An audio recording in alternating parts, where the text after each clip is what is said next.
Nunca pensé que casarme sería el peor error de mi vida.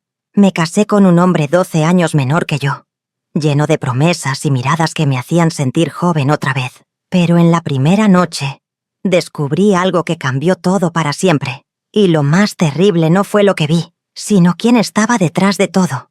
Yo me llamo Julia. Tengo 72 años ahora. Y esta historia la he cargado sola durante casi 3 décadas. La he guardado en el fondo de mi pecho como se guarda una herida que no cierra del todo, que uno aprende a vivir con ella, pero que duele igual cada vez que cambia el clima. Hoy me senté aquí, frente a ustedes, porque ya no quiero seguir cargando este peso sola, porque hay mujeres que necesitan escuchar lo que yo viví, porque si una sola de ustedes evita lo que yo pasé, entonces habrá valido la pena abrir esta boca y contar lo que nunca conté. Era el año 1994. Yo tenía 43 años. Era viuda desde hacía 4. Y vivía en un pueblo pequeño del norte de México, en la frontera con el desierto, donde todo el mundo conoce a todo el mundo. Y los secretos no duran mucho tiempo. O eso creía yo. Mi primer esposo, Ernesto, había muerto de un infarto fulminante mientras trabajaba en el campo. Un hombre bueno, tranquilo, de pocas palabras pero de muchas acciones. Lo amé a mi manera, esa manera tranquila y segura que uno aprende con los años, sin fuegos artificiales pero con raíces profundas. Cuando murió, me quedé con 2 hijos ya grandes, una casa que era mía y un vacío en el pecho que yo no sabía muy bien cómo llenar. No me sentía vieja entonces. A los 43 uno todavía se mira al espejo y ve a la mujer que fue, no a la que será. Tenía el cabello todavía oscuro, la cintura todavía marcada, y una energía que la gente del pueblo comentaba con admiración, y también, lo supe después, con envidia. Era la viuda bonita, la que todavía servía, la que todavía podía volver a casarse. Y eso, en un pueblo pequeño, es tanto un halago como una sentencia. Fue en una boda de mi sobrina donde lo conocí. Se llamaba Rodrigo. Tenía 31 años. Los ojos más verdes que yo había visto en mi vida, una sonrisa que parecía diseñada para desarmar a mujeres como yo, y una forma de caminar que llenaba el espacio de una habitación, sin que uno supiera exactamente por qué. Era foráneo, de la capital, decía, aunque después aprendí que la capital podía ser muchas cosas, dependiendo de quién la mencionara. Trabajaba en construcción, en proyectos grandes, hoteles y edificios, y había llegado al pueblo para supervisar la ampliación de una carretera federal. Cuando me habló por primera vez, yo estaba sola en una esquina del salón, sosteniendo un vaso de refresco y mirando bailar a los jóvenes con esa melancolía suave que le entra a uno en las bodas ajenas. Me dijo que era la mujer más elegante de toda la fiesta, no la más joven, no la más guapa, aunque lo dijo con una mirada que lo implicaba. La más elegante. Y esa palabra, elegante, me llegó diferente. Me llegó a un lugar que llevaba mucho tiempo sin que nadie tocara. Empezamos a hablar, primero de la boda, luego del pueblo, luego de la vida. Tenía una manera de escuchar que yo no había encontrado en mucho tiempo. Esa manera de mirar a los ojos mientras uno habla, de asentir despacio, de hacer preguntas que demuestran que realmente estuvo atento a lo que dijiste 3 frases antes. Me hizo sentir interesante, me hizo sentir vista. Y eso, a los 43 años, después de 4 de viudedad y de silencio, es una droga más poderosa de lo que cualquiera se imagina. Nos vimos varias veces en los días siguientes. Él tenía la obra cerca y buscaba pretextos para pasar por el mercado donde yo tenía un puesto de telas, o para caminar por la calle principal donde estaba la tienda de mi comadre Hortensia, con quien yo pasaba las tardes. Era atento sin ser insistente, cariñoso sin ser empalagoso. Me llevaba tamales del puesto de la entrada. Me preguntaba por mis hijos. Me contaba historias de sus viajes con esa manera suya de narrar que hacía que uno se olvidara del tiempo. Al mes de conocerlo, ya estaba enamorada. Lo sé ahora y lo supe entonces, aunque entonces no me atrevía a llamarlo así. Me decía que era encaprichamiento, que era la soledad hablando, que era normal después de tanto tiempo sola. Pero era amor. Ese amor torpe y desesperado que le entra a uno cuando ya sabe demasiado sobre la vida, y por eso le tiene más miedo que nunca a perder lo que tiene. Mis hijos no estuvieron contentos. Roberto, el mayor, que tenía entonces 22 años, me dijo directamente una tarde que ese hombre era un vividor y que yo estaba ciega. Lorena, la menor, que tenía 19, no dijo nada, pero tampoco sonreía cuando Rodrigo estaba en la casa. Hortensia, mi comadre, me dio una de esas advertencias que las amigas dan cuando saben que no las vas a escuchar de todos modos. Me dijo que tuviera cuidado, que los hombres jóvenes que buscan mujeres mayores generalmente buscan algo más que compañía. Yo no la escuché. Claro que no la escuché. Nadie escucha esas advertencias cuando está enamorado. Uno cree que su caso es diferente, que su amor es la excepción, que la gente que advierte lo hace por envidia o por ignorancia. Eso pensé yo.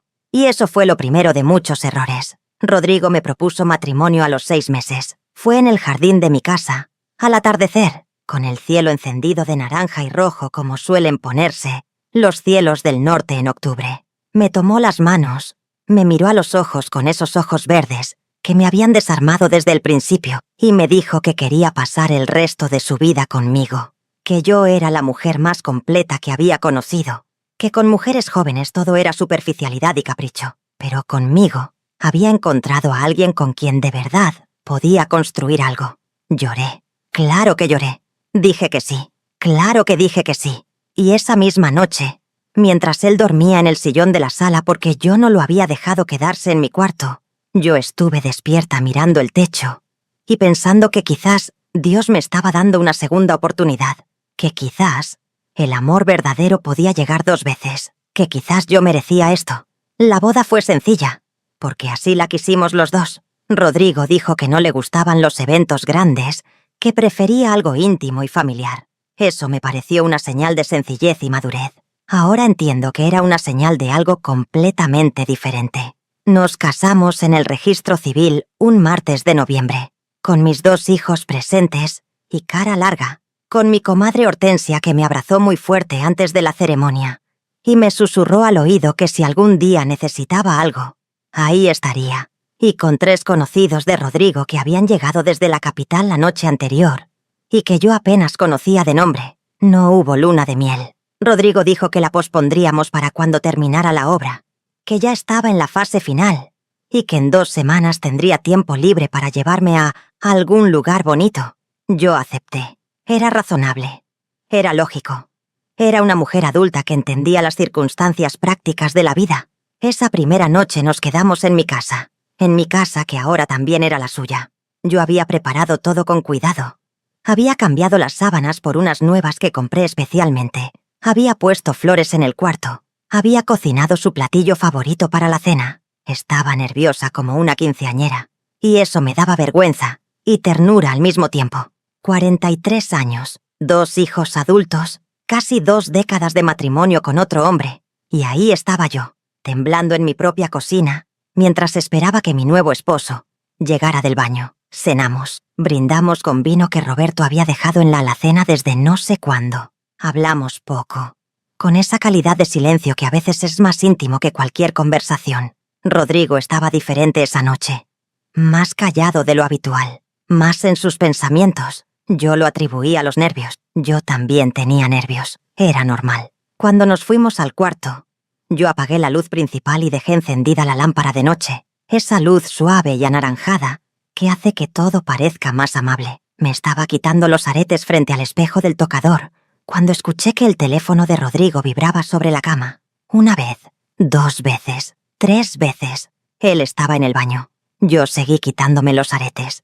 El teléfono vibró otras 3 veces. Y luego, sin que yo lo planeara, sin que yo lo decidiera conscientemente, mis ojos se posaron en la pantalla iluminada que asomaba desde debajo de la almohada donde él lo había dejado. No era que yo quisiera espiar, era que la pantalla estaba ahí, encendida, con los mensajes visibles aunque no los hubiera abierto, y el nombre que aparecía repetido, una y otra vez, no era un nombre que yo esperaba ver.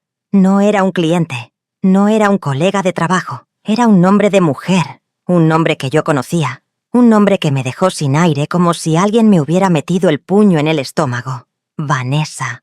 Vanessa era la hija de mi comadre Hortensia.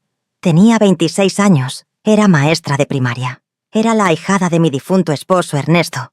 La había visto crecer, había estado en su primera comunión. en su graduación, en el cumpleaños de sus 15 años cuando usó un vestido azul cielo y bailó el vals con su padre. Era casi como una hija para mí. Mis manos dejaron de moverse. Los aretes quedaron en el aire, suspendidos entre mis dedos y el tocador. El cuarto seguía igual, las flores en su florero, las sábanas nuevas sobre la cama, la luz anaranjada de la lámpara haciendo todo más cálido. Pero algo había cambiado en el aire. Algo se había roto en algún lugar que yo todavía no podía nombrar. Rodrigo salió del baño. Me miró el teléfono, y en su cara vi algo que no quiero olvidar, y que sin embargo no puedo dejar de recordar.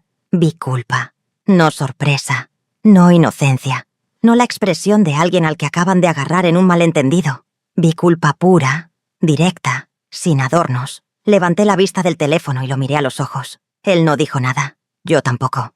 Por un momento que duró toda la eternidad, los dos estuvimos en silencio, en ese cuarto que yo había preparado con tanto cuidado, con las flores y las sábanas nuevas y el vino de la cena todavía en el estómago. En nuestra primera noche de casados, con el nombre de Vanessa parpadeando entre nosotros, como una llama que ninguno de los dos podía apagar. Finalmente fui yo quien habló. Le pregunté quién era Vanessa. No el nombre, que ya sabía, sino qué era para él. Y la forma en que él exhaló antes de responder, esa exhalación larga y resignada, de alguien que sabe que el momento que temía ha llegado. Me dijo todo lo que necesitaba saber antes de que abriera la boca. Me dijo que era una amiga, que era del trabajo, que no era nada importante, y con cada mentira que salía de su boca, perfectamente construida, perfectamente razonable, yo sentía que el piso debajo de mis pies se volvía un poco menos sólido, porque no era la primera vez que ese hombre me mentía, solo era la primera vez que yo lo sabía. Esa noche no dormí. Rodrigo se quedó dormido en algún momento de la madrugada, con ese sueño pesado e impasible de los que tienen la conciencia anestesiada, y yo me quedé mirando el techo en las sábanas nuevas que había comprado con tanta ilusión, escuchando el silencio del pueblo afuera, y sintiendo cómo todo lo que había construido en los últimos 6 meses se iba deshaciendo muy despacio, hilo por hilo, como una tela que alguien jala desde un extremo. A las 4 de la mañana me levanté sin hacer ruido. Fui a la cocina, me hice un té que no tomé, y me senté en la oscuridad a pensar, a preguntarme cuánto sabía Hortensia, a preguntarme desde cuándo duraba aquello, a preguntarme si había sido una tonta, o algo peor, si había sido cómplice sin saberlo de algo que me afectaba directamente, y sobre todo, a preguntarme qué iba a hacer ahora, porque a los 43 años, recién casada, en la primera noche de matrimonio, con el nombre de la hija de mi mejor amiga en el teléfono de mi marido, las opciones no son muchas, y ninguna es sencilla.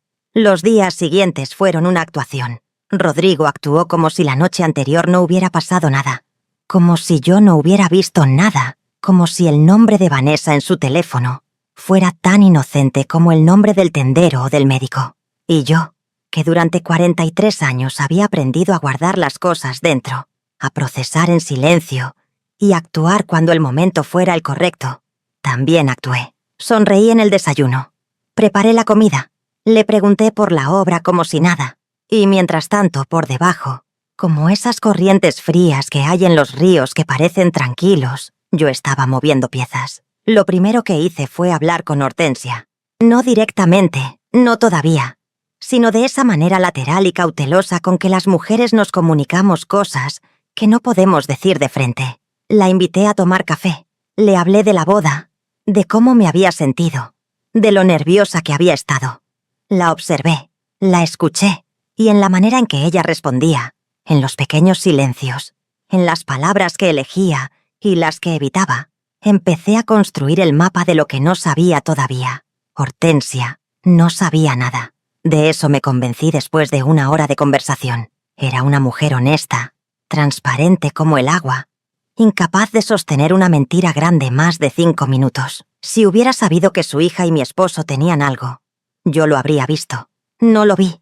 Lo que vi fue la cara de una madre que vive preocupada por una hija que no termina de establecerse, que lleva años entre trabajos y amores que no cuajan, que la tiene con el corazón en vilo. Eso vi. No complicidad ni culpa. Eso significaba que Vanessa actuaba sola, que si había algo entre ella y Rodrigo, Hortensia no lo sabía, y eso a su vez significaba que yo tenía que ser muy cuidadosa, porque en un pueblo pequeño, las verdades tienen una manera de explotar en las peores direcciones posibles y de afectar a personas que no tienen culpa. Esa semana, mientras Rodrigo estaba en la obra, yo fui al teléfono de la empresa desde donde había instaladores y pregunté por el supervisor de la carretera federal. Me dijeron que el ingeniero Rodrigo Salcedo llevaba 6 meses en el proyecto. 6 meses. Exactamente el tiempo que llevaba en el pueblo. Exactamente el tiempo que llevaba conmigo. No hubo trabajo en la capital antes de llegar aquí. O si lo hubo, no era lo que él había descrito. Seguí mirando, seguí preguntando, con discreción, con paciencia, con esa manera de investigar que aprenden las mujeres que han vivido mucho y que saben que la prisa arruina las cosas. Hablé con la dueña de la pensión donde Rodrigo había vivido antes de mudarse a mi casa, una mujer mayor, de lengua larga pero honesta, que me dijo sin que yo le preguntara directamente que el ingeniero había tenido visitas frecuentes de una muchacha joven, bonita, morena, maestra de la escuela del pueblo, Vanessa. Así que no era algo reciente. No era un desliz de la noche de bodas. Un mensaje inocente de una amiga del trabajo que yo había malinterpretado. Era algo que venía de antes. Algo que existía mientras él me cortejaba. Mientras me llevaba tamales. Mientras me miraba a los ojos con esos ojos verdes y me decía que yo era la mujer más completa que había conocido. Algo que existía la tarde en que me tomó las manos en mi jardín y me propuso matrimonio con el cielo naranja de octubre de fondo. Me casé sin saber que llevaba a otra mujer dentro de su historia.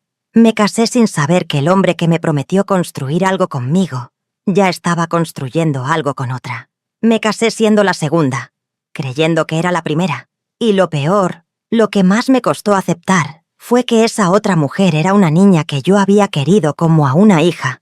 Necesito que entiendan algo antes de seguir. Vanessa no era mala persona. No digo eso para protegerla ahora que han pasado tantos años. Lo digo porque era verdad entonces, y sigue siendo verdad.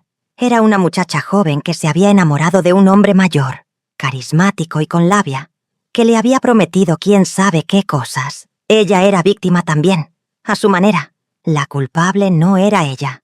El culpable tenía nombre y apellido, y dormía en mi cama. Pero entender eso no me quitaba el dolor. Entender eso no borraba las noches que yo había pasado pensando en ese hombre, los sueños que había soñado, las ilusiones que había construido ladrillo por ladrillo durante 6 meses. Entender eso no me devolvía la dignidad que sentía que había perdido al convertirme, sin saberlo, en parte de un engaño. Pasaron 10 días desde la boda, 10 días en los que yo dormía al lado de ese hombre, sabiendo lo que sabía, sirviéndole el café en la mañana, sabiendo lo que sabía, escuchando sus historias sobre la obra, sabiendo lo que sabía. 10 días que me envejecieron por dentro de una manera que ningún espejo podía mostrar. Al día 11, encontré la carta. Rodrigo no era ordenado con sus cosas. Dejaba papeles por todas partes, en los bolsillos del pantalón, en la mesa de noche, en el cajón de la cocina donde guardaba las llaves. Yo limpiaba sin curiosidad. Devolvía las cosas a sus lugares sin leer, porque una mujer adulta respeta la privacidad de su marido. Pero ese día, limpiando la mesita de la sala, encontré una hoja doblada en 4 que se había caído detrás del cojín. La vi doblada. La tomé para ponerla en el cajón donde él guardaba sus documentos, y en el movimiento de tomarla, se abrió. Y vi la letra. No era la letra de Rodrigo, apretada y masculina. Era una letra pequeña, redonda, con los puntos sobre las íes en forma de corazón. La leí. Ustedes me van a entender. La leí. Era una carta de Vanessa, sin fecha, pero por el contenido era reciente, de las últimas semanas. Le decía que no podía creer lo que había hecho, que cómo había podido casarse con esa señora, que ella lo amaba desde hacía más de un año, que habían planeado juntos irse a la capital cuando terminara la obra, que le había prometido llevarla con él. Le preguntaba si todo había sido mentira. Le decía que la noche anterior había llorado hasta quedarse dormida.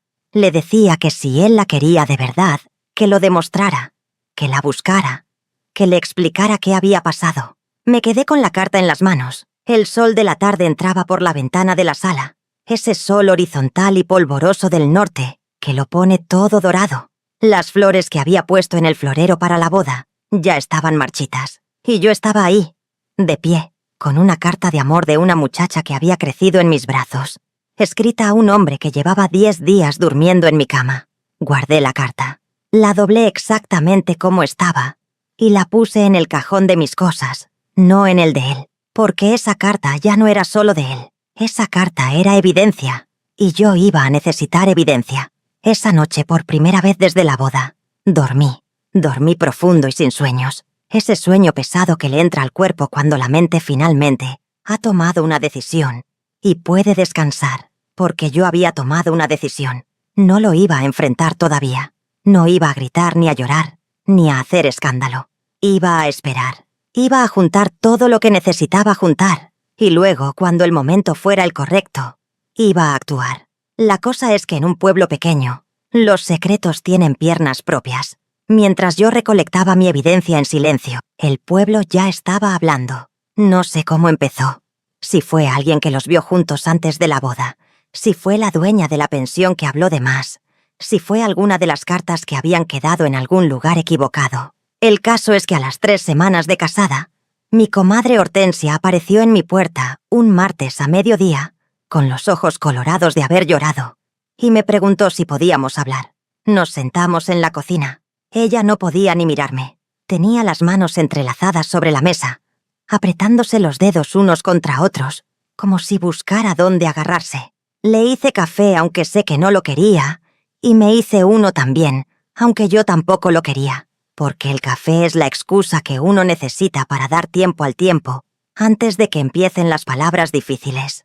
Me dijo que se había enterado, que alguien le había dicho, no me dijo quién, que Vanessa y Rodrigo habían tenido algo antes de la boda, que Vanessa se lo había negado, pero que ella sabía cuando su hija mentía, que estaba destrozada, que no podía creer que esto hubiera pasado, que lo sentía más de lo que podía decirme con palabras, que si hubiera sabido, que si hubiera tenido la más mínima sospecha, jamás habría dejado que las cosas llegaran hasta aquí. La miré. Llevábamos más de 20 años de amistad, Hortensia y yo. Habíamos enterrado a nuestros maridos con pocos años de diferencia. Habíamos criado a nuestros hijos juntas, compartiéndonos los problemas, los miedos, las alegrías. Era la madrina de Roberto, mi hijo mayor. Era la persona en quien yo más confiaba en el pueblo después de mi propia familia. Y ahora estábamos aquí, las dos en mi cocina, envueltas en un enredo que ninguna de las dos había buscado, pero que nos había alcanzado de todos modos. Le tomé las manos, le dije que la creía, que no la culpaba, que su hija tampoco era la culpable principal de esto. Y luego le dije algo que la sorprendió. Le dije que ya sabía, que llevaba 3 semanas sabiendo, y que tenía un plan. Hortensia me miró con esa mezcla de alivio y asombro que tiene la gente cuando descubre que alguien que creían frágil es en realidad mucho más sólida de lo que parecía. Y yo le expliqué todo. La carta, las conversaciones con la dueña de la pensión, lo que había averiguado sobre Rodrigo, y lo que iba a hacer, porque Rodrigo no era solo un hombre infiel. Rodrigo era algo más complicado que eso, y yo lo había descubierto en esas 3 semanas de investigación paciente y silenciosa. Resulta que la obra de la carretera no era de una empresa privada. Era un contrato federal, con presupuesto público. Y Rodrigo no era solo el supervisor. Era, según lo que fui descubriendo a través de conversaciones con conocidos del municipio y con el secretario de obras que era primo de mi vecino, el intermediario entre la empresa constructora y quienes habían asignado el contrato. Un intermediario que se llevaba una comisión que nadie había reportado y que tenía que ver con dinero que no debía estar donde estaba. No era solo que me hubiera mentido sobre el amor, era que me había usado. Mi casa, mi nombre, mi respetabilidad en el pueblo habían sido parte de su estrategia para establecerse aquí sin levantar sospechas. Una viuda respetable, conocida, bien vista, con raíces en la comunidad.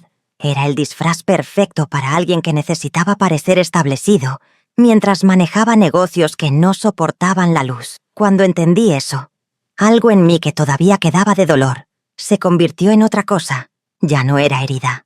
Era resolución. Le conté todo esto a Hortensia. Le dije lo que había encontrado, lo que sospechaba, lo que pensaba hacer. Y ella, que era una mujer valiente a su manera, me miró a los ojos y me dijo que estaba conmigo, que lo que yo necesitara, ahí estaría.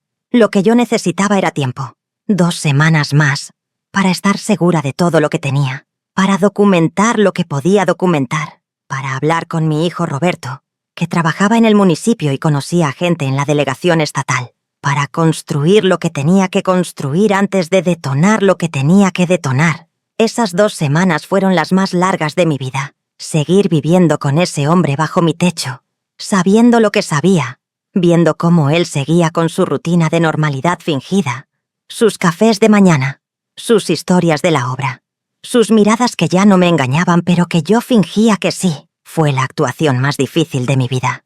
Y la más necesaria. Roberto tardó exactamente 48 horas en confirmar lo que yo sospechaba. Era peor de lo que pensaba. No era solo comisiones irregulares. Había materiales de construcción que aparecían en los documentos, pero que no habían llegado a la obra. Había pagos a empresas que no existían. Había firmas en documentos que no pertenecían a las personas que supuestamente los habían firmado. Rodrigo Salcedo no era un supervisor con malos hábitos sentimentales. Era parte de una red de corrupción en obras públicas que llevaba años operando en varios estados del norte. Y yo era su cobertura, su tapadera, la señora respetable del pueblo que nadie sospecharía que estaba casada con alguien así. El día que Roberto me trajo toda esa información, sentado en mi cocina con papeles extendidos sobre la mesa, yo lloré. Lloré de verdad. Por primera vez desde la noche de la boda. Lloré no por amor perdido, porque ya no era eso, sino por rabia, por la humillación de haber sido usada tan calculadamente, por el desprecio que implicaba que alguien te eligiera, no por lo que eres, sino por lo que puedes cubrir, por la frialdad con que alguien puede mirarte a los ojos y prometerte amor mientras te usa como escudo. Roberto me abrazó. Me dijo que íbamos a resolver esto, que no iba a dejar que ese hombre saliera de aquí como si nada. Lorena, que estaba en la sala escuchando, entró a la cocina y se unió al abrazo. Y ahí, en mi cocina con mis 2 hijos, y todas esas evidencias sobre la mesa, tomé la decisión final. No iba a explotar esto de manera ruidosa. No iba a hacer el escándalo del pueblo. La escena dramática, el grito en la calle. Eso era lo que alguien como Rodrigo esperaría de una mujer lastimada. Y yo no iba a darle esa satisfacción ni esa ventaja. Lo iba a hacer de la manera que más le dolería.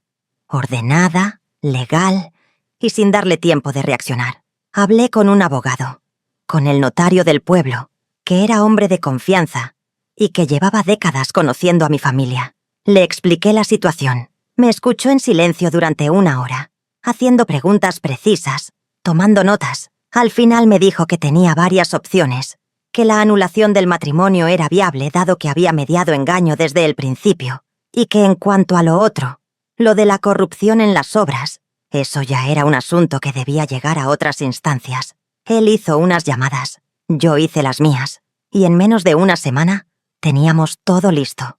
Era un jueves. Rodrigo llegó de la obra a las 7 de la tarde como siempre. Se lavó las manos en el lavabo del baño como siempre. Se sentó a la mesa donde yo había puesto la cena como siempre. La cocina olía a guiso de chile y a pan recién calentado. Todo parecía exactamente igual que cualquier otro jueves, pero en la sala, sentado en el sillón, estaba Roberto. Y junto a Roberto, 2 hombres que Rodrigo no conocía, pero que tenían la manera de sentarse de quienes no necesitan explicar quiénes son. Rodrigo los vio cuando salió de la cocina. Se detuvo en el umbral. Miró a Roberto. Me miró a mí, y en su cara vi de nuevo esa culpa, pero esta vez mezclada con algo más, miedo. Roberto se levantó. Le extendió una carpeta. Le dijo que adentro encontraría la documentación que ya obraba en poder de la Delegación Estatal de Obras Públicas y de la Procuraduría. Le dijo que tenía 48 horas para retirarse del pueblo voluntariamente, antes de que el proceso formal comenzara.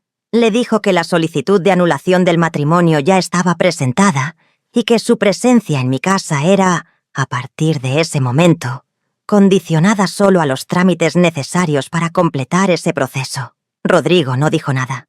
Tomó la carpeta, la abrió, la cerró. Me miró con una expresión que todavía no sé bien cómo describir, algo entre la admiración y el rencor, algo entre el reconocimiento de haber sido superado y la rabia de no haberlo visto venir. Agarró su chaqueta del respaldo de la silla, salió por la puerta de la cocina y se fue, así, sin más, sin escena, sin palabras, con la misma limpieza calculada con que había entrado en mi vida, salió de ella. Me quedé de pie en la sala durante mucho tiempo después de que se cerró la puerta.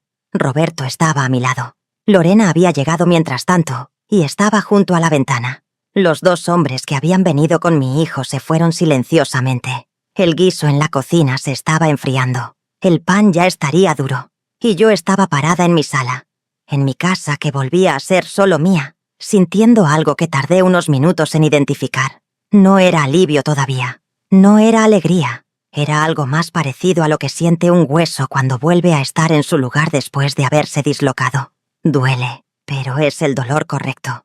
Lo que vino después fue largo, y no fue fácil. Las habladurías del pueblo, inevitables. La vergüenza de ser la mujer que se había casado con un hombre así, aunque esa vergüenza era injusta porque yo había sido engañada. Aunque la razón me decía que no era mi culpa, el corazón tardó mucho más tiempo en aceptarlo. Los trámites del abogado, que se extendieron meses, la investigación sobre la obra, que salpicó nombres y reputaciones en el municipio, y creó olas que tardaron tiempo en acomodarse. Vanessa se fue del pueblo 2 meses después. Hortensia me dijo que se había ido a la capital, a casa de una tía, que necesitaba alejarse, que estaba muy lastimada también. Yo le mandé una carta, corta, sin reproches, solo le dije que la quería, que siempre la había querido, y que lo que había pasado no cambiaba eso, que el culpable no éramos ninguna de las dos, que espero que donde estuviera encontrara lo que merecía encontrar. Nunca supe si la leyó. De Rodrigo Salcedo. El proceso legal tuvo sus tiempos. Hubo investigación, hubo declaraciones, hubo un proceso que se alargó más de lo que uno querría, porque así son las cosas en este país cuando hay dinero público involucrado y cuando los implicados tienen conexiones. No sé qué fue de él al final. No quise saberlo. Hay momentos en la vida en que el mejor cierre que uno puede encontrar es el que uno mismo dibuja, sin depender de lo que decida la justicia oficial o el destino. Mi cierre fue una mañana de abril, 6 meses después de que todo terminó. Me levanté temprano, como siempre. Calenté el café, como siempre. Me senté en la silla junto a la ventana de la cocina que da al pequeño jardín donde Ernesto y yo habíamos plantado un limonero hacía muchos años. El limonero seguía ahí, más grande que entonces, cargado de limones que yo usaba para todo. El sol de la mañana lo cruzaba en diagonal y hacía brillar las hojas de una manera que siempre me había parecido que era la cosa más bonita del mundo. Me tomé el café despacio, escuché los pájaros, sentí el calor de la taza en las manos y me di cuenta de que lo que sentía en ese momento, en esa cocina, con ese sol y ese limonero y ese café, era paz. No la paz de quien nunca tuvo problemas, la paz de quien los tuvo, los enfrentó y salió del otro lado todavía de pie. Eso era suficiente. Eso era más que suficiente. Pero antes de que les cuente lo que vino después, necesito que entiendan algo sobre el tiempo. El tiempo después de una traición no funciona igual que el tiempo normal. No pasa en línea recta, de un día al siguiente, con cada mañana siendo un poco mejor que la anterior. El tiempo después de una traición pasa en espiral, igual que la historia que les estoy contando, dando vueltas sobre los mismos puntos, regresando a los mismos recuerdos, volviendo a hacerse las mismas preguntas, hasta que un día, sin que uno sepa exactamente cuándo, la espiral empieza a abrirse y a volverse algo más parecido a un camino. Yo tardé mucho tiempo en encontrar ese camino, mucho más de lo que esperaba, mucho más de lo que me permitía admitir en voz alta. Los primeros meses después de que Rodrigo se fue, fueron los más extraños de mi vida, más extraños incluso que los meses del duelo después de Ernesto, porque al menos entonces yo sabía qué era lo que había perdido y podía llorar con claridad. Con Rodrigo no sabía bien qué llorar, no podía llorar al hombre, porque ese hombre había resultado ser una ficción. No podía llorar el amor, porque ese amor había sido construido sobre mentiras. Lloraba algo más difuso, y por eso más difícil de nombrar. Lloraba la versión de mí misma que había creído merecer esa historia. La Julia que había visto en los ojos de ese hombre, algo que la hacía sentir viva otra vez, y que ahora tenía que aceptar que esos ojos le habían estado mintiendo desde el principio. Roberto venía a verme cada 2 días, Lorena me llamaba por teléfono desde la ciudad donde estudiaba. Hortensia aparecía con cualquier pretexto, con un guiso que había cocinado de más, con un costal de naranjas del árbol de su patio, con nada concreto, pero con la presencia que vale más que cualquier cosa concreta. El pueblo me miraba con esa mezcla incómoda de lástima y curiosidad que tienen los pueblos pequeños cuando alguien que conocen ha pasado por algo que todos saben, pero nadie dice directamente. Yo seguía abriendo el puesto de telas, seguía levantándome temprano, seguía haciendo mis rutinas con la disciplina de quien sabe que el día en que uno se queda en la cama por la mañana es el día en que empieza a perderse. Pero por dentro, debajo de toda esa rutina cuidadosamente mantenida, había algo que no terminaba de sanar. Una herida que yo creía que era sobre Rodrigo, pero que poco a poco fui entendiendo que era sobre mí. Fue Hortensia quien me lo dijo. Un tarde de diciembre, sentadas las dos en mi sala con el frío seco del norte, entrando por las rendijas de las ventanas. Me dijo con esa franqueza directa que solo pueden permitirse las amigas de toda la vida, que yo llevaba meses culpándome, que lo veía en cómo me movía, en cómo hablaba, en esa manera que había adoptado de minimizar todo lo que decía, de empezar las frases con disculpas, de encogerme cuando alguien me preguntaba por lo que había pasado, como si lo que había pasado hubiera sido culpa mía. Le dije que no me culpaba, que sabía perfectamente que el culpable era Rodrigo. Y ella me miró con esa paciencia infinita de los que llevan décadas conociéndote, y me dijo que una cosa es saberlo con la cabeza, y otra muy diferente es haberlo aceptado con el cuerpo. Que yo podía decir con la boca que no era mi culpa, mientras todo mi cuerpo seguía cargando la vergüenza de quien cree que sí lo es. Tenía razón. Por supuesto que tenía razón, porque la verdad es que sí me culpaba. No de la traición, que esa era de Rodrigo, y solo de Rodrigo, sino de haber sido tan fácil de engañar, de haber necesitado tanto que alguien me mirara que me volví ciega a las señales que estaban ahí, de haber confundido la necesidad de sentirme deseada con algo que merecía llamarse amor. Me culpaba de haber ignorado a mis hijos, que me advirtieron, a Hortensia, que me advirtió, a mi propio instinto, que en algún momento de esos 6 meses debe haber dicho algo, aunque yo no lo hubiera querido escuchar. Esa culpa era la herida real, no Rodrigo. Rodrigo era solo el instrumento. La herida real era la pregunta que yo me hacía en silencio cada vez que me quedaba sola. ¿Qué me hizo tan vulnerable? ¿Qué había en mí que lo había hecho tan fácil? Empecé a buscar respuestas.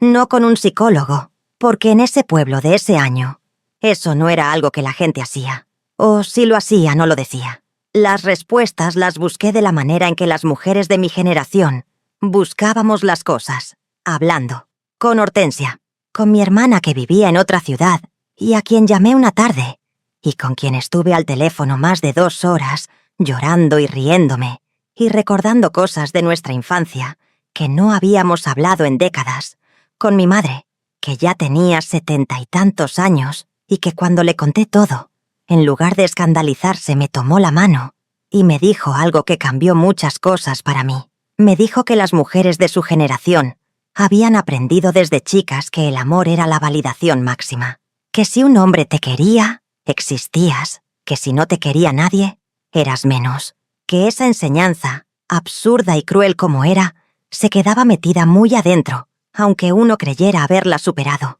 y que cuando llegó Rodrigo con sus promesas y sus ojos verdes, no solo había llegado a mi soledad de viuda, había llegado a esa niña de 40 y tantos años, que todavía necesitaba que alguien le dijera que existía. Me quedé callada mucho tiempo después de que mi madre dijo eso. Estábamos sentadas en su patio, con el sol de invierno cayendo flojo sobre las macetas que ella tenía alineadas contra la pared. Era una tarde quieta, sin viento, de esas que parecen hechas para que las cosas importantes finalmente se digan. Y yo sentí que algo se acomodaba en algún lugar dentro de mí, no que se curaba de golpe, sino que se ponía en el lugar correcto para poder empezar a sanar. No era una historia sobre Rodrigo. Nunca lo había sido. Era una historia sobre mí. Los meses siguientes los dediqué a conocerme de una manera que nunca había tenido tiempo de hacer antes. Primero fui esposa de Ernesto, que fue un buen hombre, pero que, como todos los hombres de su época, asumía que la vida de su mujer Era un reflejo de la suya. Luego fui madre, que es el trabajo más completo y agotador del mundo, y que deja muy poco espacio para preguntarse ¿quién es uno cuando no está siendo madre? Y luego fui viuda, que tiene su propio tipo de identidad, tristísima y sólida, pero identidad al fin. Nunca había sido simplemente Julia. Nunca había tenido espacio para preguntarme qué quería Julia. No para sus hijos, ni para su marido, ni para el pueblo, sino para sí misma. ¿Qué le gustaba? ¿Qué la hacía sentir viva de una manera que no dependiera de que otro se lo dijera? Empecé pequeño. Retomé una costumbre que había tenido de joven y que había abandonado cuando me casé con Ernesto. Dibujaba.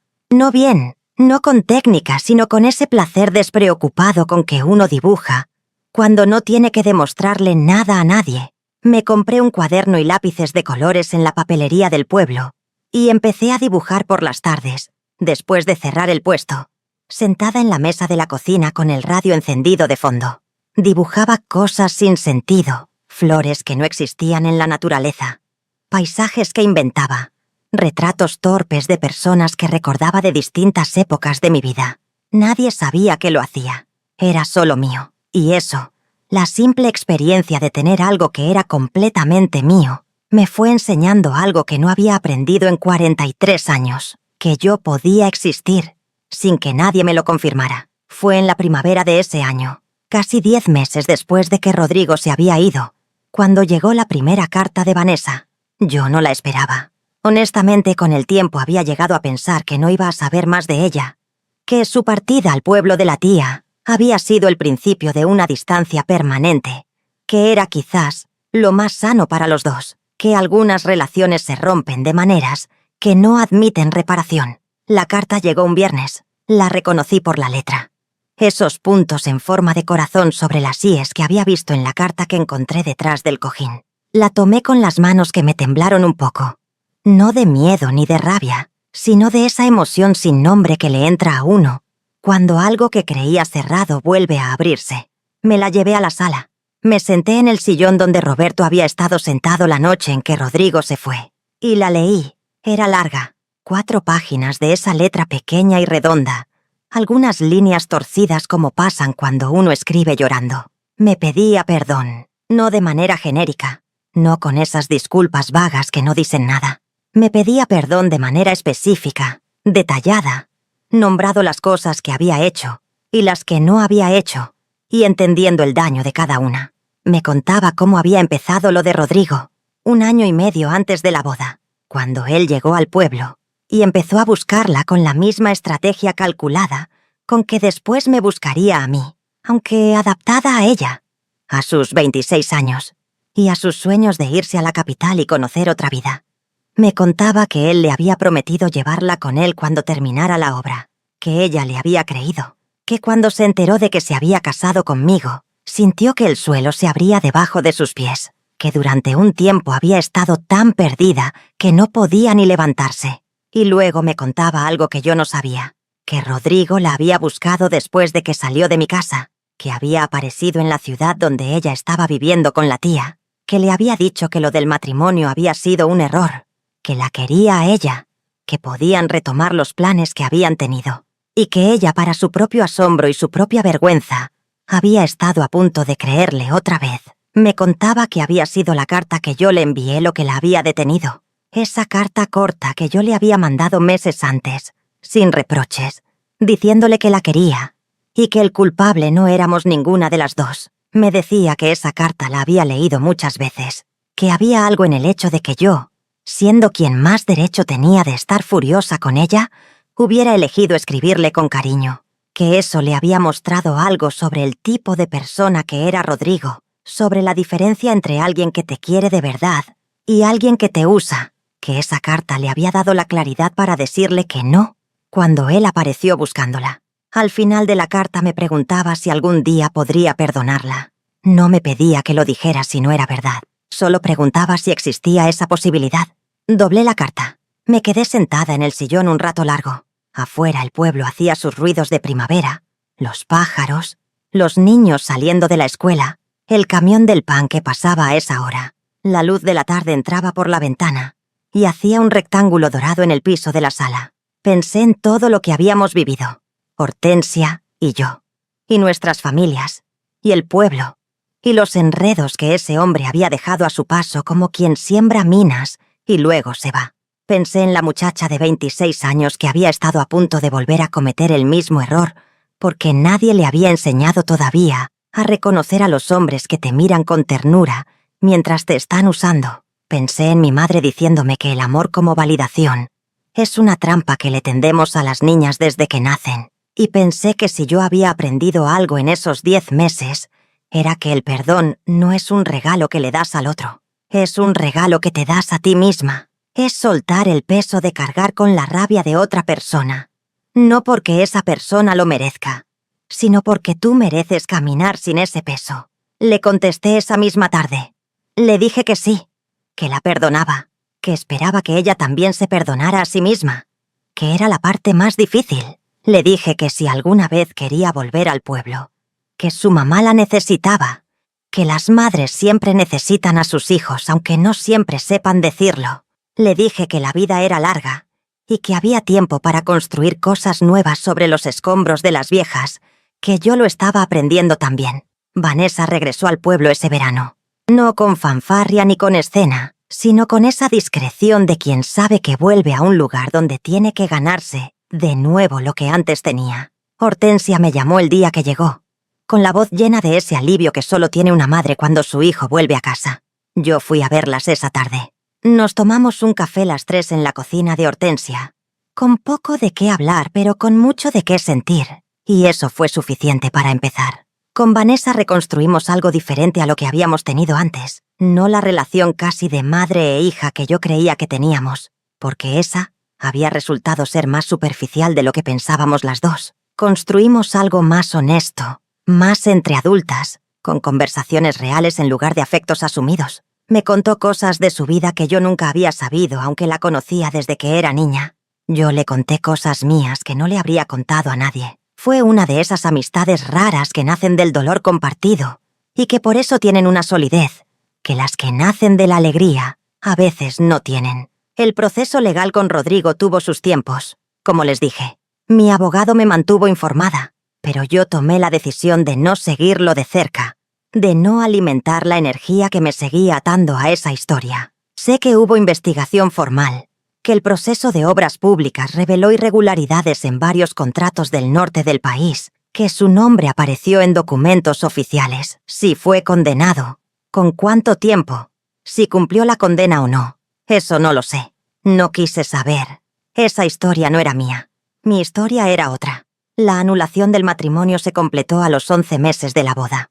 El notario me entregó los documentos un martes por la mañana con esa discreción profesional que tienen los hombres que han visto muchas vidas en sus oficinas y que saben cuándo una mujer no necesita palabras, sino simplemente que le pongan el papel en la mano. Firmé, tomé mi copia y salí a la calle donde el sol del norte caía a plomo sobre el empedrado y donde la vida del pueblo seguía igual que siempre. El mercado, los niños, el olor a tortillas de la esquina, y pensé que ese papel era el comienzo oficial de lo que ya llevaba meses siendo en la práctica. Una mujer libre. Libre es una palabra grande. No lo entendí de golpe. La libertad no llega de un día para otro como una iluminación. Llega despacio, en momentos pequeños, acumulándose sin que uno sepa exactamente cuándo se volvió la norma en lugar de la excepción. Llega una mañana en que te despiertas y el primer pensamiento no es una herida, sino una curiosidad. Llega una tarde en que te ríes de verdad, no de ese reírse cortés que uno hace para que los demás no se preocupen, sino de esa risa que sale de adentro sin pedirle permiso a nadie. Llega cuando te das cuenta de que llevas semanas sin pensar en él, y en lugar de sentir culpa por eso, sientes algo más parecido al alivio. Mi libertad llegó con el cuaderno de dibujos, con las conversaciones largas con mi madre, con las tardes de café con Hortensia y Vanessa, con Roberto, que fue madurando durante ese año de una manera que me llenaba de orgullo y de gratitud, que dejó de tratarme como alguien frágil que proteger y empezó a tratarme como la mujer entera que yo era. Con Lorena, que terminó sus estudios y volvió al pueblo, y trajo consigo una energía joven que cambió el aire de mi casa. Con los años, esa libertad se fue haciendo más ancha. Amplié el puesto de telas, Lo convertí en una pequeña tienda, con local propio, donde además de telas, vendía ropa que yo misma diseñaba con patrones que aprendí en un curso, que tomé por correspondencia porque en el pueblo no había nada así. Contraté a una muchacha para que me ayudara, luego a dos. El negocio creció de una manera que yo no había planeado, pero que fue pasando sola, como crecen las cosas que uno hace con genuino amor. Viajé, algo que nunca había hecho por placer. Ernesto no era hombre de viajes, y durante el matrimonio con él, mi mundo había sido el pueblo y los alrededores. Después de la muerte de Ernesto, los 4 años de viudedad habían sido de supervivencia, sin espacio para nada que fuera más allá de lo necesario. Pero ahora, con el negocio marchando, con mis hijos ya establecidos, con la vida en orden, empecé a moverme, primero a ciudades del norte, luego a la capital, luego a lugares que había visto en las revistas que llegaban al puesto de periódicos y que me habían parecido siempre para otra clase de gente. No para mí. Fui al mar. Tenía 51 años la primera vez que vi el Pacífico. Me quedé parada en la orilla con los pies en el agua y lloré, no de tristeza, sino de esa emoción sin nombre que produce lo que es demasiado grande para caber en el cuerpo. El océano me pareció la cosa más honesta que había visto nunca. Ahí estaba, igual de enorme e indiferente para todos, sin distinguir entre quién lo merecía y quién no. Me quedé 3 días en ese pueblo costero. Me quedé porque quise quedarme, sin preguntarle permiso a nadie, sin justificar a nadie por qué necesitaba esos 3 días, sin pensar en lo que dirían en el pueblo, solo porque yo quería. Eso fue la libertad. Eso fue lo que aprendí que era. Hubo hombres después, en los años que siguieron. No voy a pretender que viví como monja ni que la experiencia con Rodrigo me curó para siempre de querer compañía. Las personas necesitamos personas. Eso no cambia con los años, si acaso se vuelve más claro. Pero lo que sí cambió fue la manera en que me relacionaba con ellos. Cambió la pregunta que me hacía. Antes la pregunta era, ¿me quiere? ¿Me ve? ¿Existo para él? Después la pregunta fue, ¿me hace bien esta persona? ¿Soy mejor Julia cuando estoy con ella? ¿Puedo ser completamente yo misma sin que eso sea un problema? Con esas preguntas, el filtro se volvió muy diferente. Y lo que pasó por ese filtro fue mucho más pequeño, en cantidad, pero incomparablemente más grande en calidad. Conocí a un hombre cuando tenía 56 años. Se llamaba Aurelio. Era viudo también, maestro de matemáticas jubilado, 5 años mayor que yo, con 2 hijos ya grandes que vivían en otra ciudad. Lo conocí en el curso de jardinería que tomé un invierno, porque Hortensia me dijo que la tierra tenía propiedades curativas y que era mentira que no tenía espacio para un jardín, que el patio trasero de mi casa era más que suficiente. Aurelio estaba en ese curso porque su médico le había dicho que necesitaba una actividad manual para el estrés, y él había elegido la jardinería sin saber bien por qué.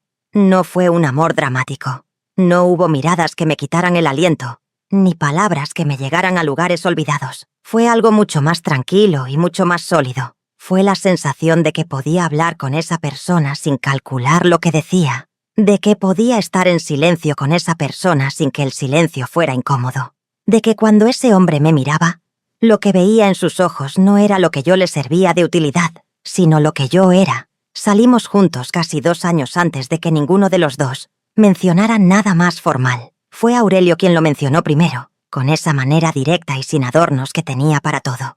Me dijo que era feliz como estaban, que no necesitaba ningún papel ni ninguna ceremonia para seguir siéndolo, pero que si a mí me hacía sentir mejor tener algo oficial, que él estaba disponible para eso. Me lo dijo así, tan sin romanticismo aparente y tan lleno de respeto real, que me reí durante 1 minuto antes de poder contestar. Le dije que a mí tampoco me hacía falta el papel, que lo que quería era lo que ya teníamos, a alguien con quien compartir el martes y el jueves y el domingo, que son los días en que uno más necesita a alguien, no el día de la boda con el vestido blanco. Llevamos muchos años juntos así, Aurelio y yo, con la manera nuestra, que no es la manera de nadie más, pero que es completamente la nuestra. Mis hijos lo quieren, sus hijos me respetan. Hortensia dice que es el hombre más sensato que ha conocido, y que si ella fuera más joven le echaría el ojo, lo cual siempre nos hace reír a los 3. No puedo decirles que la historia de Rodrigo no me marcó. Sería mentirles. Me marcó de maneras que tardé años en entender del todo, y que quizás todavía no entiendo completamente, pero lo que sí puedo decirles, lo que sé con una certeza que no me cabría en el cuerpo si no lo dijera en voz alta, es que esa historia fue también el principio de la mejor versión de Julia que ha existido. La Julia que finalmente se hizo las preguntas que había evitado toda su vida. La Julia que aprendió que la valentía no es no tener miedo, sino hacer lo que hay que hacer aunque el miedo esté ahí. La Julia que descubrió que el amor propio no es un lujo, sino la condición básica para cualquier otra cosa que valga la pena en esta vida. Pienso en la mujer que era en aquella boda de mi sobrina, de pie en una esquina con su vaso de refresco, mirando bailar a los jóvenes con esa melancolía suave de las tardes prestadas. Una mujer que necesitaba que alguien le dijera que existía. Una mujer que hubiera dado cualquier cosa por sentirse vista. La entiendo. La quiero. Fue real. Y fue mía. Pero me alegra no ser solo ella. La Julia de hoy tiene 72 años. Las manos llenas de manchas del sol y del tiempo. El cabello completamente blanco que decidí dejar así hace 10 años porque me pareció que cada cana era una historia que había vivido y que merecía mostrarse. Y una manera de caminar que Lorena dice que transmite una seguridad que no tenía antes. No sé si es verdad o si es el amor de hija que idealiza, pero me gusta pensarlo. Tengo mi tienda, que ya no la manejo yo sino Lorena, quien la tomó hace varios años con sus propias ideas y la convirtió en algo mucho más moderno y exitoso de lo que yo habría hecho. Tengo mi jardín, ese patio trasero que Hortensia insistió en que era más que suficiente, y que resultó ser exactamente eso. Tengo a Aurelio, con su manera sin adornos, y su presencia real. Tengo a mis hijos y a los hijos de mis hijos, que son ya 5, con sus vidas propias y sus problemas propios y sus alegrías propias que me llegan como regalos cada vez que los veo. Tengo el cuaderno de dibujos, que ya van más de 20 cuadernos llenos desde aquel primero que compré en la papelería, después de que Rodrigo se fue. Dibujo todavía, casi todas las tardes, sentada en la mesa de la cocina o en el jardín cuando hace buen tiempo. No bien, sigo dibujando no bien, pero con el mismo placer despreocupado de siempre. Y tengo esta historia, que llevaba guardada mucho tiempo, y que hoy finalmente puse afuera, no para que me tengan lástima, sino porque creo que hay mujeres que necesitan escucharla.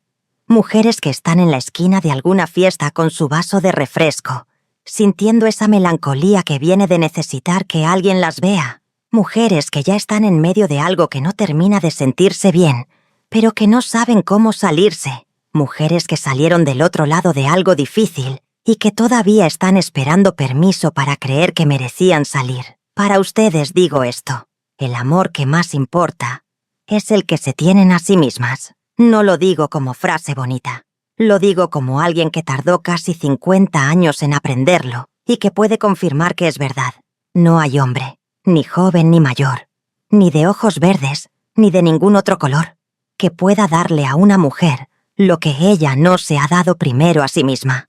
Y ninguna traición, por dolorosa que sea, tiene el poder de quitarle a una mujer lo que ella ya sabe que tiene.